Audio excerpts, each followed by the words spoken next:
भाजपा की सरकार अपने देश की संप्रभुता भी नहीं बचा पा रही है। वो दंड बहुमत मिल जाएगा तब ना मुख्यमंत्री बनेगा। ये तो सवाल है कि यहाँ रोजगार कैसे मिलेगा।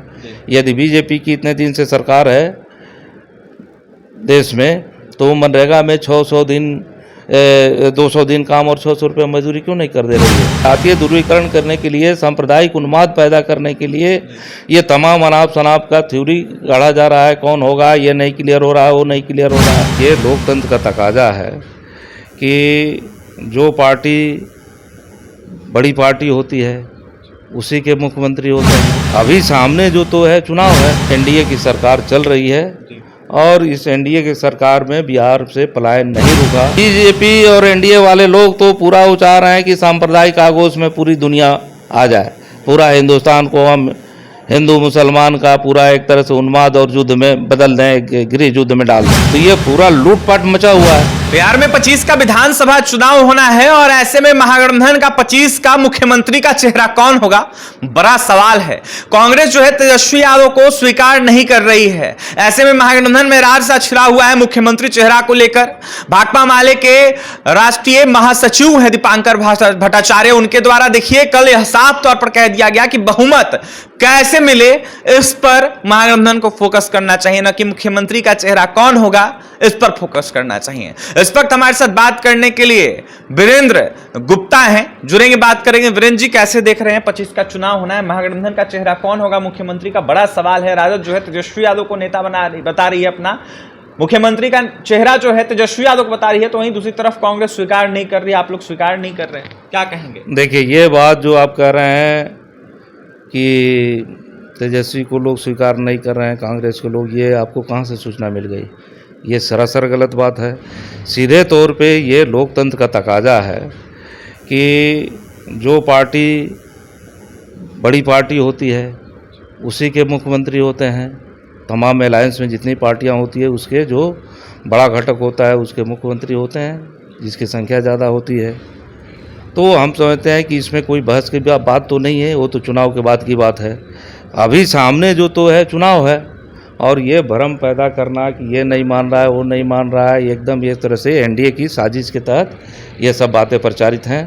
और ये हम समझते हैं कि ये बात ठीक नहीं है, बल्कि जो है पूरा महागठबंधन एक साथ मिल कर के अभी इस पर फोकस किए हुए है कि जनता की ज़िंदगी के जो सवाल हैं वो कैसे हल होंगे। बिहार में 20 सालों से यदि एनडीए की सरकार चल रही है और इस एनडीए की सरकार में बिहार से पलायन नहीं रुका, बिहार के लोग जो है देश के कोने कोने में, विदेशों में दर दर की ठोकरें खा रहे हैं, और जो विदेश में जा रहे हैं वो भाजपा की सरकार अपने देश की संप्रभुता भी नहीं बचा पा रही है।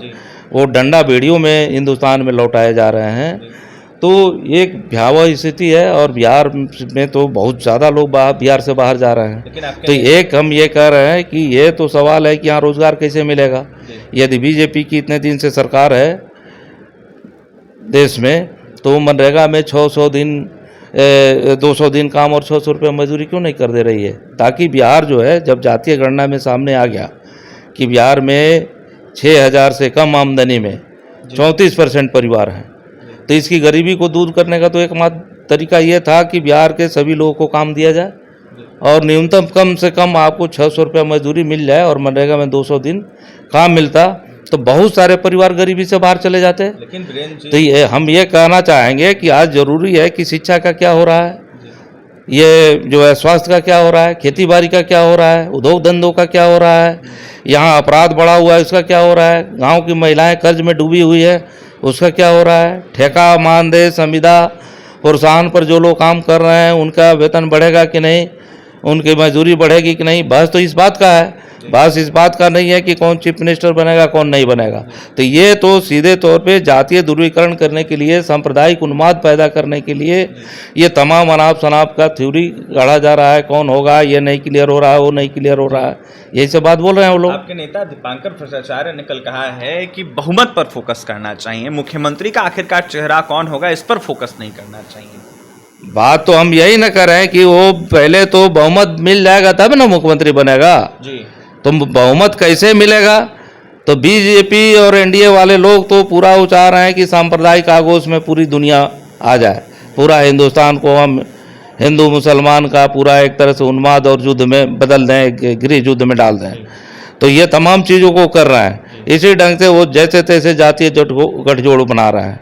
सवाल है कि जनता की ज़िंदगी के सवालों का क्या होगा, रोजी रोटी का क्या होगा, पढ़ाई लिखाई का क्या होगा, मजदूरी का क्या होगा, बाढ़ का क्या होगा, सिंचाई का क्या होगा, भ्रष्टाचार, लूटपाट। आप अंचल में चले जाएंगे तो पूरा लूटपाट से लोग तबाह हैं। जो छोटा छोटा परिमार्जन का मामला है, दाखिल खारिज का मामला है, कोई मामला में अभी पक्का मकान बनाने की एक योजना आई तो उसमें आपने देखा कि कैसे 2000 से लेकर 10,000 रुपये तक कैसे हर गरीब को सूची बनाने में ऐंठा जा रहा है।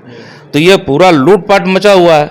और रोज़ आप देख रहे हैं कि कोई कभी किसी विभाग का इंजीनियर पकड़ा जा रहा है, तो कोई बैंक मैनेजर पकड़ा जा रहा है, तो कोई किसी आपको मंत्री के यहाँ कभी छापे पड़ते हैं, कभी आईएएस के यहाँ पड़ते हैं। तो ये तो पूरा बीजेपी जदयू का जो राज है वो पूरा लूटपाट का राज बना हुआ है, नीचे से ऊपर तक। महागठबंधन को तेजस्वी का चेहरा स्वीकार है वीरेंद्र जी? एक तो बात सीधे तौर पे आप बताइए, बिहार में कौन बड़ी पार्टी है?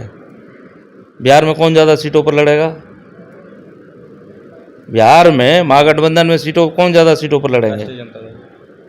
तो जब आप खुद कह रहे हैं राष्ट्रीय जनता दल लड़ेगा, तो राष्ट्रीय जनता दल जिसको माने नेता चुनेगा वो तो स्वाभाविक है कि सब महागठबंधन का भी नेता होगा। तो ये बहस का विषय तो नहीं है। बहस को तो डाइवर्ट करने के लिए किया जा रहा है ना। जिंदगी के क्या सवाल है?